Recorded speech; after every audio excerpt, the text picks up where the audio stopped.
My name is Isadora Vaughan and I'm an artist, and I work here in my studio in North Coburg in the northern suburbs of Melbourne. I've been making work for around 10 years or so, and I studied here locally in Melbourne, and I've been lucky enough to do things in Victoria, in Australia, and as well as different projects in a few different countries around the world.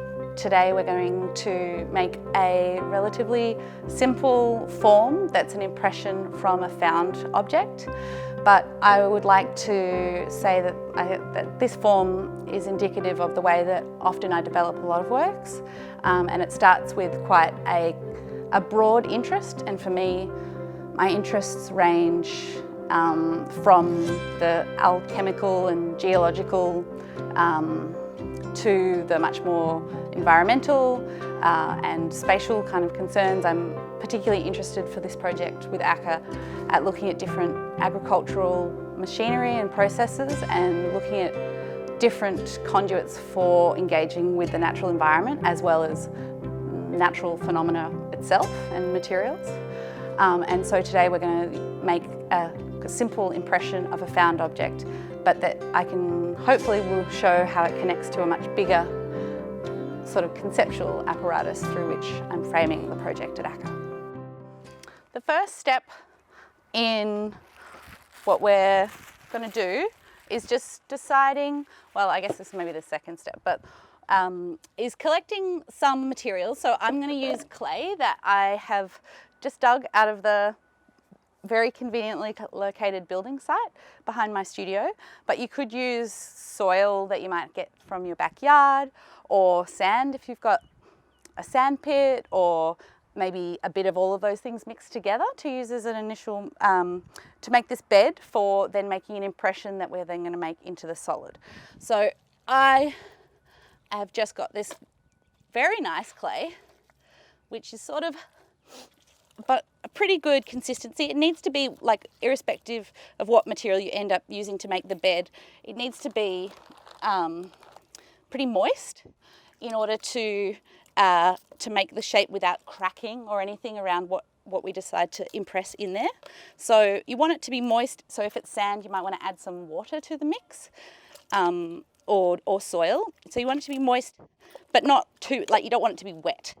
So I'm just adding this together, and I just knead it out, and then I'm thinking while I'm doing this about the depth that the clay is going to be, and I would do that the same way if I was using sand or soil, to make it almost kind of, I guess, like a big pancake. You want it to be thick enough though that when you make an impression into it, that it's going to be deep enough when you pour the wax in that the wax isn't going to snap. So generally speaking, wax is a pretty flexible and sort of forgiving material, but you want it to probably be as deep or as thick as your finger at the very least. I just use this old bit of plastic to roll it out so that it doesn't stick, because it's a bit sticky. It doesn't stick to the thing that I'm using to roll it out itself, because then it might end up pulling away over and over again. So if I do that and use that, and I'm just lifting it so that I'm looking at it so to see how consistent it is all together. And if you've dug clay, it might have a few rocks, or if it's got a bit of tan bark and stuff like that in it. Don't worry too much. It's just for making the impression is as detailed or as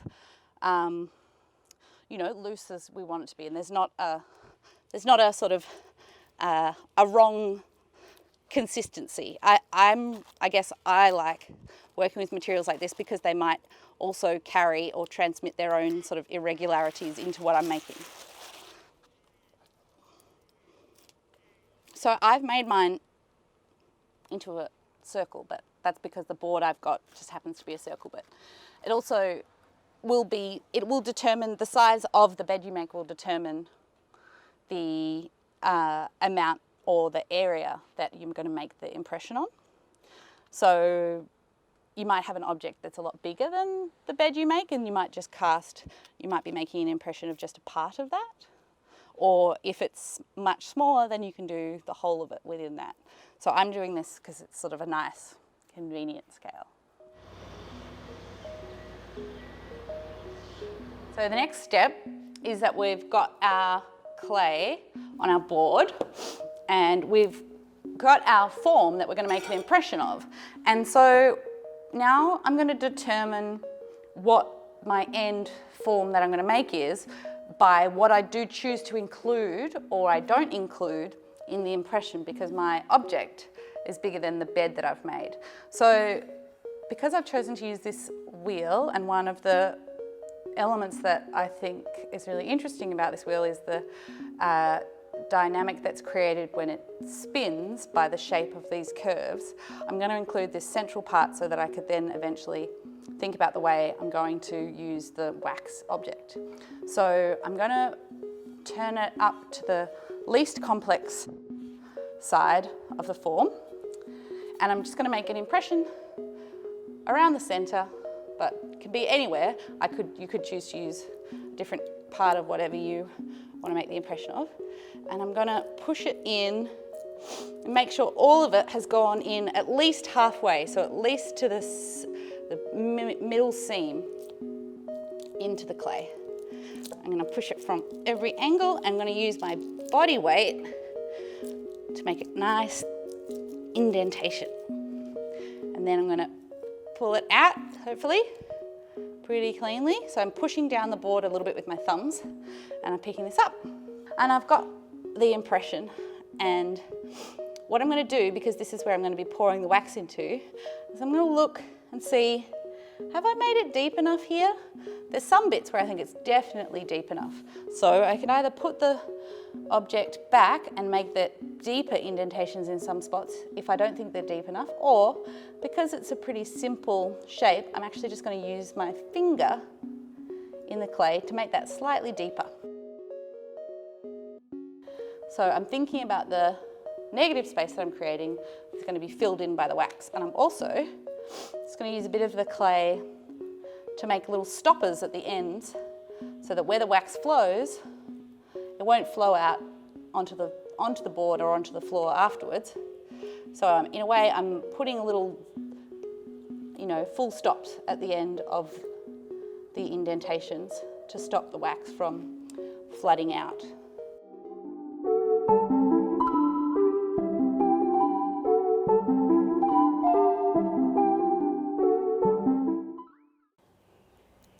So I guess the other thing I didn't say before was that if you didn't want to do it initially if you didn't have an object that you especially wanted to make an impression of, that you can actually just make this bed form with the clay or sand and make an indentation just with or almost like a drawing. And if you're making it thick enough that it will become an indentation, deep enough that you're making it will become an indentation, you can pour the wax into that. So I've chosen to use the wheel, but you could also do a picture or something that's much more just that comes through placing a number of different objects into it to make the impression. So the next step is to melt your wax. So if you put the wax in, you can use any kind of wax. You can use paraffin wax or beeswax or bits of wax that have been from old candles, and you can mix it all together. It can be coloured or not, and melt it down until it's a liquid like this. And one of the most important parts is that once you've melted it down in the saucepan, is to take it off the heat, so to turn it off your stove or unplug your hot plate, and to let the wax cool a bit before you pour it. If you have a thermometer, put the thermometer in, which I have, and wait until it gets till between 60 and 70 degrees Celsius. So right now it is much hotter, I think. You can also just wait until it has formed a thin sort of film, so it starts to dry, just like a little skin around the edge. So this is, it's not far off. It's still a bit hot. This is 80. If you don't have a thermometer, having a look at how it started to form a rim or a sort of skin where it's starting to harden around the edge in the pot.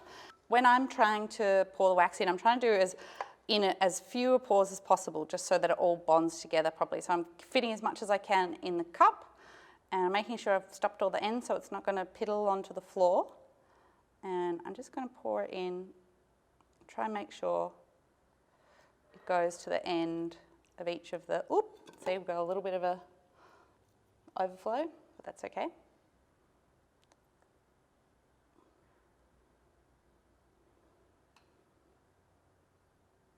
And filling it and looking at the way the wax is changing colour in the different areas. So where there's a thinner film, it's starting to dry quicker because the heat of the wax, when there's more of it, keeps it more liquid.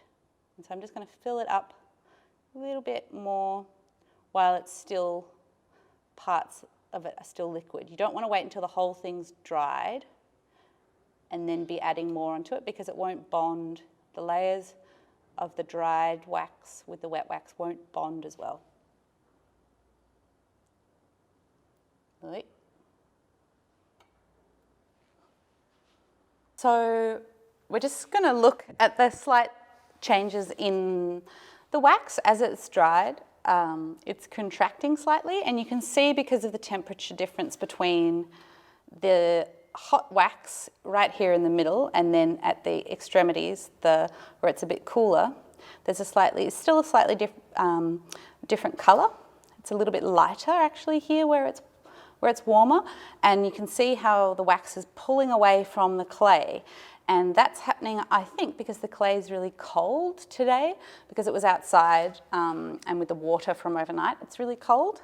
But it should come out pretty easily. One of the things that I didn't mention before was that if you're using soil or sand and you want to try and keep the wax pretty clean, you could use a release agent. You could use like a spray release agent that you can buy in a bottle, or you could just use like oil, vegetable oil, and just brush it on to try and create a little bit of a separation between the two materials. But in order to pull this out and hopefully not break it, I'm just going to take off this little bit at the side here, but you might decide to leave those little flares of material on depending on what you think is best for your form. And I think it's almost dry enough to pull it out. Just try and pull it out without breaking any sections off. So it might be that you actually dig back it away a little bit with the clay or the sand. And I'll just stick it there. So that's coming out. It's still a little bit warm. So ideally you'd wait until it was really cool, because that'll be at its strongest. And got a little bit hairy too. There we go. It's got a little bit of stuff that was stuck in the clay. And because I put that skewer through, it's going to do what I was hoping, which was create that propulsion round and round like the wheel. And we can just wash that clay off if you want to make it all neat. So to give a bit of context for my interests surrounding this form initially, I'm interested in different forms of land management and different ways that we engage with the natural environment. And often our engagement with nature is through different machinery or different objects, whether they be tools or much larger scale things. And so my intention originally when I started coming to this wheel form was through looking at different forms of hay rakes and looking at different forms of essentially what's cropping machinery.